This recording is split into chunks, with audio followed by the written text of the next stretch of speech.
Salut les clowns, c'est Jérémia, j'espère que vous allez bien. On se retrouve aujourd'hui pour ma première vidéo qui va s'appeler Critique Geek.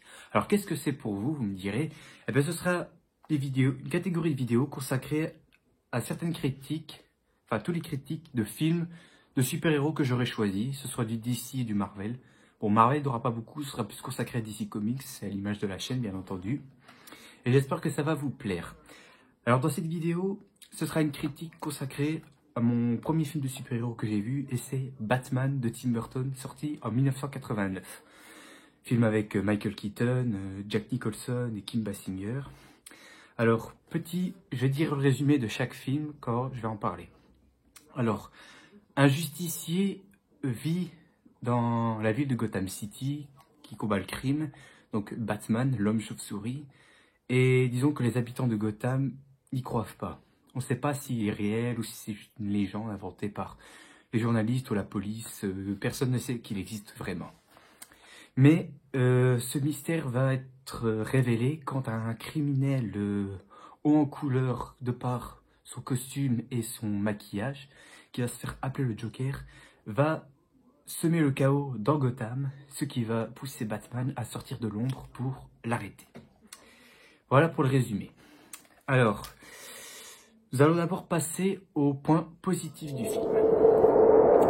Alors, tu avais déjà marqué que l'architecte de Gotham City est franchement juste génial.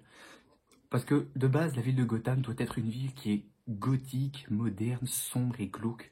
Une ville que tu n'as vraiment pas envie de visiter, quoi. Une ville qui fait vraiment sortir d'un film d'horreur.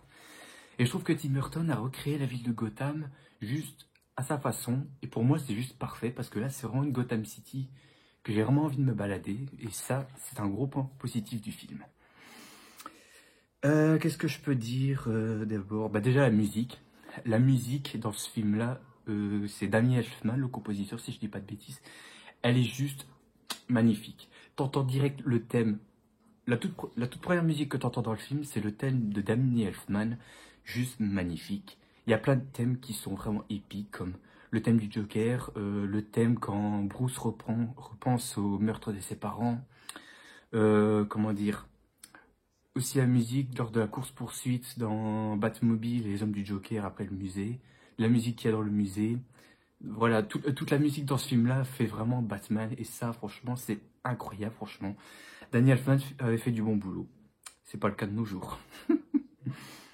Qu'est-ce que je peux dire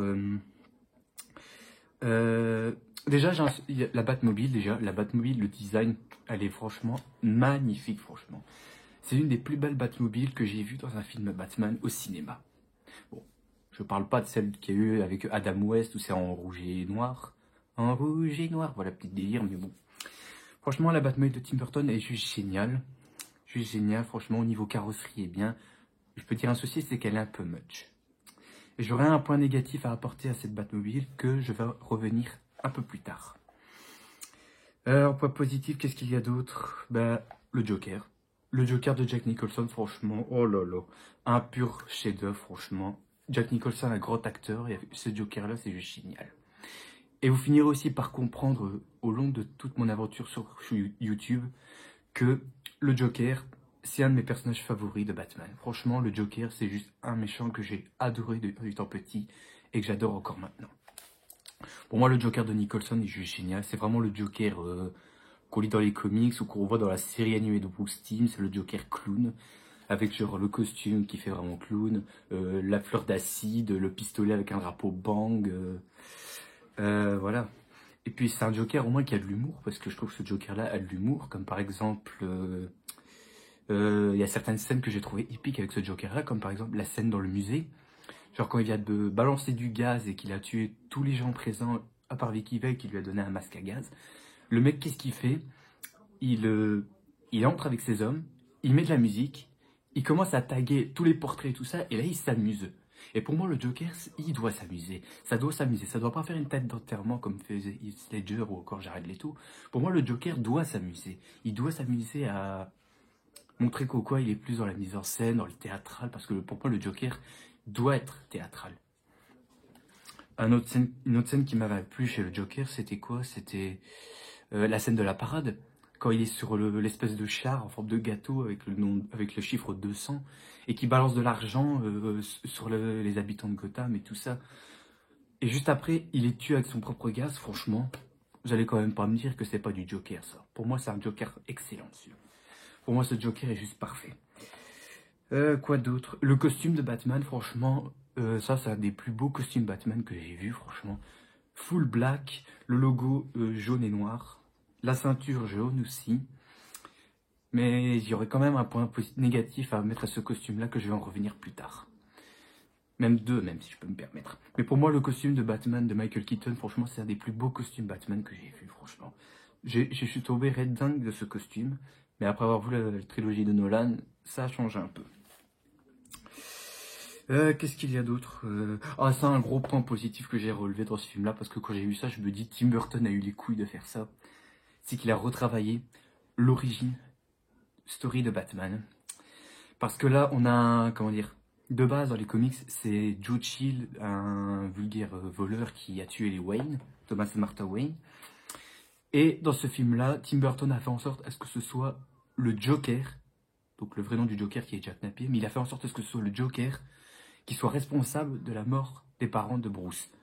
Et là, franchement, là, il a eu les couilles de changer l'histoire de Batman. Franchement, c'est juste une bonne idée, franchement.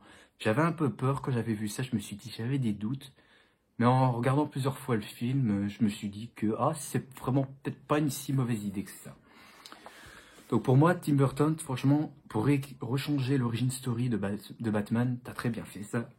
En faisant en sorte que ce soit le Joker qui ait tué les Wayne, franchement, c'est juste génial. Qu'est-ce qu'il y a d'autre? Je trouvais aussi, et ça m'avait embêté de le mettre en point positif, mais je suis pas vraiment sûr, c'est le fait que Batman tue dans ce film-là. Je vais citer quelques scènes. Par exemple, t'as une scène, ça passe plus vers la fin.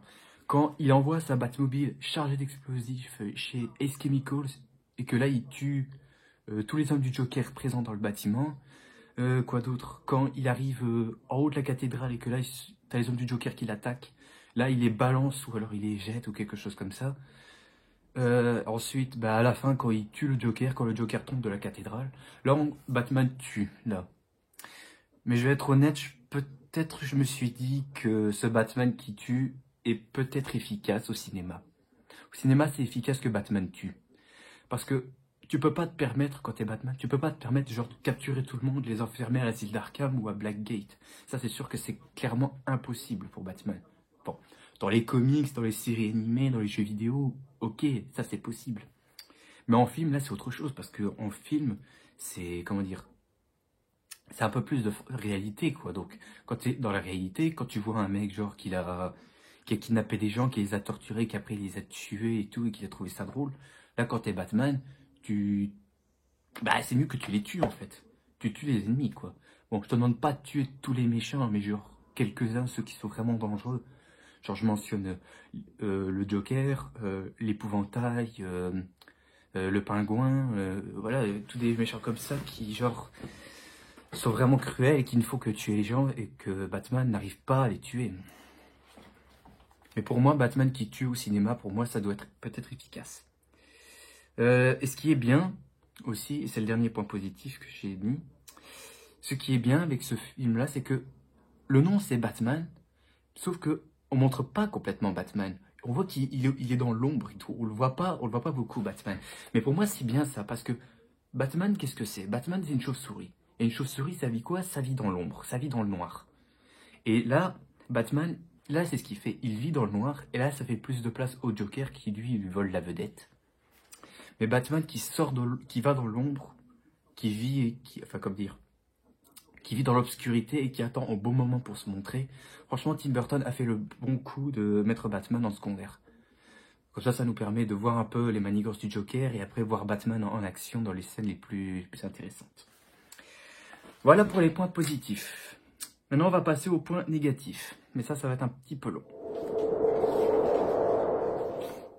Alors déjà, j'ai commencé les points négatifs avec déjà l'origine du Joker, que franchement, j'avais pas trop apprécié, franchement, parce que donner une origine au Joker, c'est peut-être pas une bonne chose. Et surtout, le plus dangereux, c'est lui donner un nom. Là, on a un nom, c'est Jack Napier. Alors que si vous avez lu les comics comme Killing Joke, où on voit à peu près l'origine du Joker, on se rend compte qu'il n'a pas de nom en fait. Et puis vous allez me dire, il y a aussi autre chose qui m'embête, c'est que ce Joker-là, son origin story, ne correspond pas à ce qu'on voyait dans Killing Joke. Parce que là, on a un bras droit d'un parrain dangereux de la mafia de Gotham, si je dis pas de bêtises. Et comment dire, et lui, c'est son bras droit en fait. Le problème, c'est que ça correspond pas au Joker qu'on avait de base. Enfin, vous allez me dire, c'est pas une adaptation du comics Killing Joke. Certes, ça, je suis d'accord.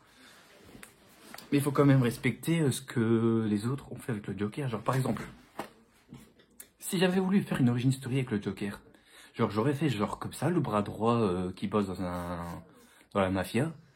Mais ce soit le mec qui soit un peu plus détendu, genre qui sort des blagues, qui fait pas rire tous les autres membres, et que ça fait rire lui et tout ça, et qu'après, comment dire, il foire dans les coups foireux, enfin, il foire dans certains coups, comme par exemple des braquages ou autre chose. Comme par exemple la scène chez Ace Chemicals. J'aurais bien aimé que, comment dire, bon là ils ont pas repris le coup avec le Under the Red Hood, qui est une très bonne chose. Ils n'ont pas repris ça. Et à la place, ils ont fait genre que ce soit juste un mec qui, comment dire, qui emmène ses hommes juste pour voler quelques dossiers ou des documents, quelque chose comme ça, dans les bureaux principaux d'Ace Chemicals, quelque chose comme ça, je sais plus.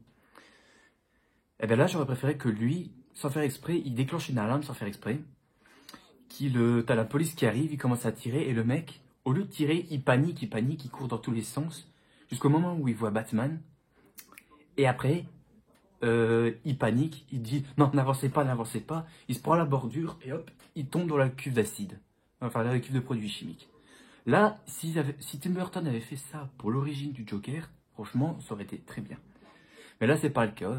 Et déjà, le truc que je comprenais pas du tout et que je suis toujours sur ce point-là, c'est que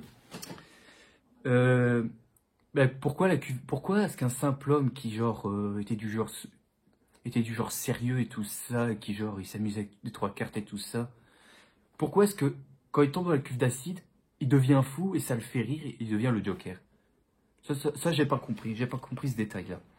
Parce que de base, dans Killing Joke, c'est un comédien raté qui participe à un coup foireux, et quand il tombe dans la cuve d'acide, là, quand il voit qu'au quoi sa vie est foutue à cause de cette transformation, là, il pète un câble et là, il devient le Joker.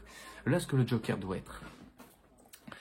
Qu'est-ce qu'on a d'autre? Ouais, par exemple, les séquences de combat sur Batman, franchement, j'avais pas trouvé ça ouf. Enfin, vous allez me dire, c'est un Batman qui débute et tout ça, donc c'est les premiers costumes qu'on voit.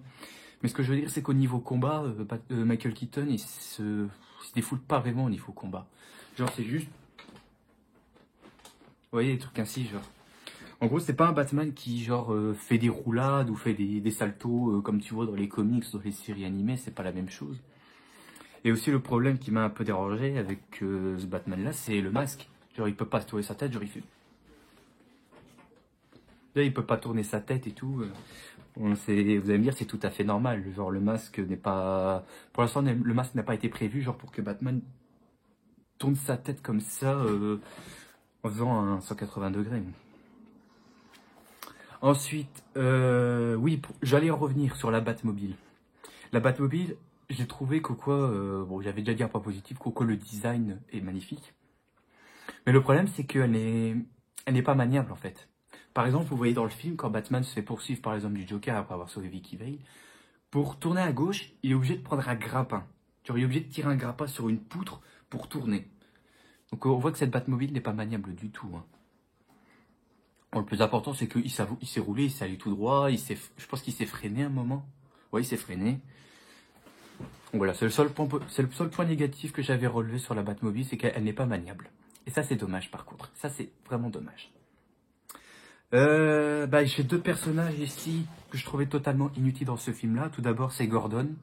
Là, Tim Burton ne respecte vraiment pas Jim Gordon. Alors que dans les comics, normalement, Jim Gordon, c'est le deuxième personnage inventé après Batman. Genre, vous voyez dans comment dire, le tout premier comics dans lequel Batman est apparu, on a les deux premières cases. La première case, on a Bruce Wayne, et la deuxième case, on a Jim Gordon.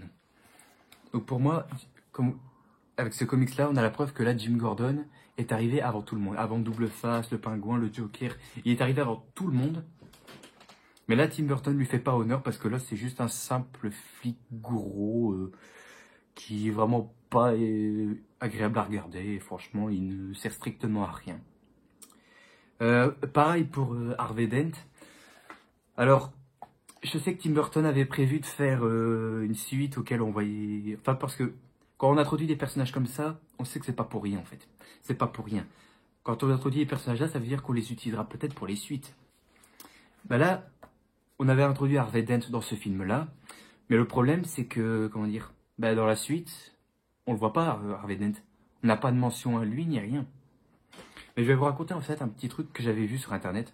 Apparemment, Tim Burton avait prévu de faire un deuxième Batman, comme prévu, mais il a prévu de faire un deuxième Batman, où ce serait la suite.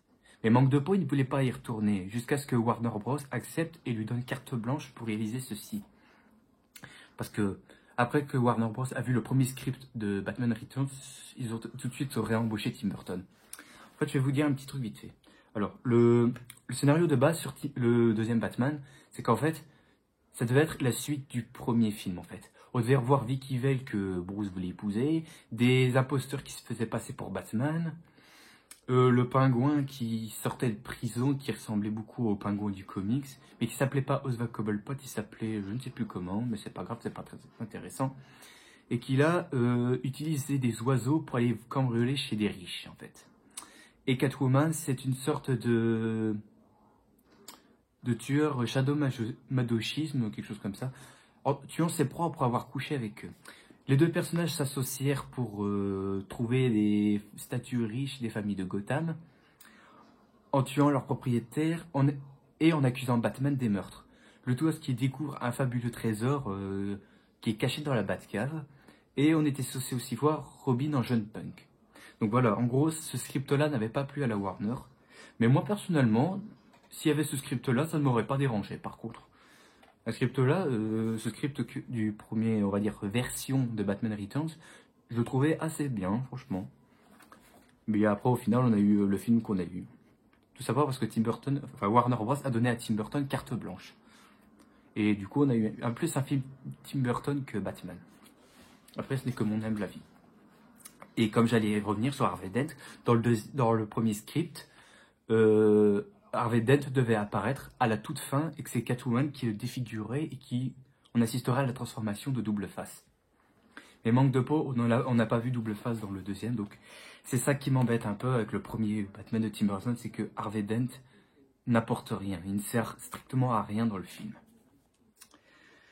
Quoi d'autre? Oui, le Love Interest de Bruce Wayne avec Vicky Vale, je le trouve... c'est adorable, certes, mais vraiment pas une grande utilité au niveau scénario, en fait. C'est juste selon moi, je dirais que c'est juste un rajout au scénario, en fait. C'est juste un rajout au scénario pour que Batman voit qu'au quoi il y a quelqu'un dans sa vie, que, imagine, elle est en danger par le Joker, et ben, il doit vraiment se manier le cul et tout faire pour aller la sauver.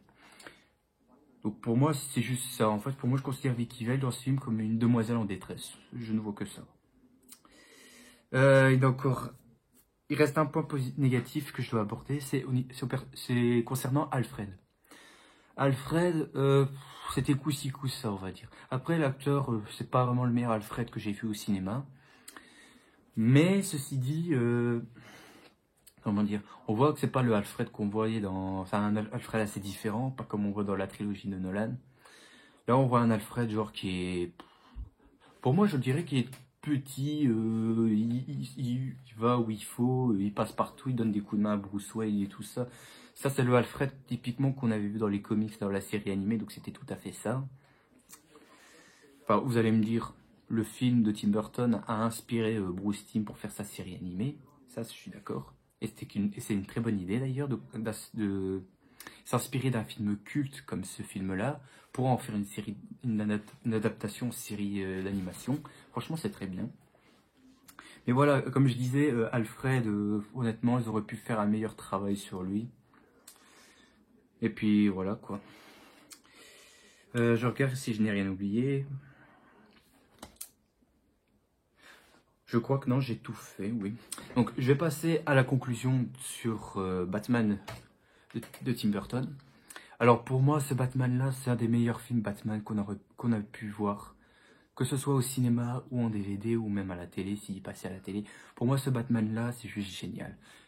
Mon avis, je dirais que Tim Burton a, comment dire, montré sa propre vision de l'univers de Batman, où c'est sombre, glauque, et c'est vraiment un univers Batman qui correspond bien à tous les fans. Même moi, ça correspond bien, parce que moi, je suis un grand fan de Batman. Pour moi, tout ce que j'ai à dire à Tim Burton, c'est juste parfait, franchement. C'est un très bon film et tout. Et je le recommande également à tout le monde. C'est franchement un pur bonheur. Franchement, vous passerez un meilleur moment et tout. Et ne venez pas me dire qu'il y a certains moments auxquels c'est pas consacré pour les enfants. Hein. Au contraire. Hein. C'est vraiment pour tout public. Hein. C'est pas un film genre qui a pris un Peggy 16 ou Peggy 12 juste parce qu'il y avait des morts. Hein. Genre, je me souviens quand j'avais regardé ce film-là avec 2-3 enfants, hein, bah, ils ont pas été traumatisés. Je mentionne par exemple la scène où tu as le Joker qui serre la main de son collègue là et qui le crame, ça va pas traumatiser les gosses. Quand tu as le Joker qui tombe du haut de la cathédrale, ça va pas traumatiser les gens. Pourtant, ce film-là, c'est culte. C'est pour enfants, ados et adultes. C'est fait pour tout public. C'est pas un film qui est mentionné juste pour les enfants, comme c'est le cas dans les films de MCU. Non, là, on a un film qui est pour tout public, sans problème. Et franchement, je dis juste magnifique à Tim Burton. Franchement, t'as réalisé un des meilleurs films Batman que j'ai pu voir au cinéma. Je me répète, hein, mais c'est juste pour que les gens comprennent que j'adore ce film énormément. Et maintenant, pour terminer avec ma conclusion, pour chaque film, je vais attribuer une note. Alors ce film-là, malgré les points négatifs que j'ai pu relever sur ce film-là, je vais être juste correct. Je vais lui mettre un 16 sur 20. Pourquoi un 16 sur 20? Parce que comme je l'ai dit, il y a Gotham qui est respecté, le thème les musiques de Danny Elfman très bien respecté, le Joker très bien retravaillé, très bien fait également, Batman aussi bien, même si au niveau combat c'est pas ouf. Quoi d'autre? La Batmobile qui est classe, voilà. Donc je mets 16 parce que comme je l'ai dit, il y a des trucs qui m'ont un peu dérangé, genre Batman qui se battait pas très bien, la Batmobile pas très maniable, deux personnages qui servaient à rien, le Love Interest pas très utile, l'origine du Joker qui aurait pu améliorer ou alors s'en passer complètement. Donc voilà, je l'ai mis pour Batman de Tim Burton de 1989 à 16 sur 20. Voilà, je vais m'arrêter ici. J'espère que cette petite vidéo critique geek vous aura plu. N'hésitez pas également à liker, à vous abonner à ma chaîne parce que j'essaierai de faire un maximum de vidéos. Et n'hésitez pas aussi à partager à certains amis ou certaines personnes que vous connaissez qui sont fans des comics. Et puis voilà. Et je vais faire un petit truc, une petite chose pour ajouter. Si cette vidéo fait genre, on va dire pour commencer, 10 likes, eh bien je ferai peut-être une vidéo critique sur Batman Returns. Donc voilà. Donc ceci dit, les clowns, moi je vous dis à la prochaine. Gardez le sourire évidemment parce qu'on n'a qu'une vie et le plus important c'est de profiter un maximum de sa vie. Allez, salut!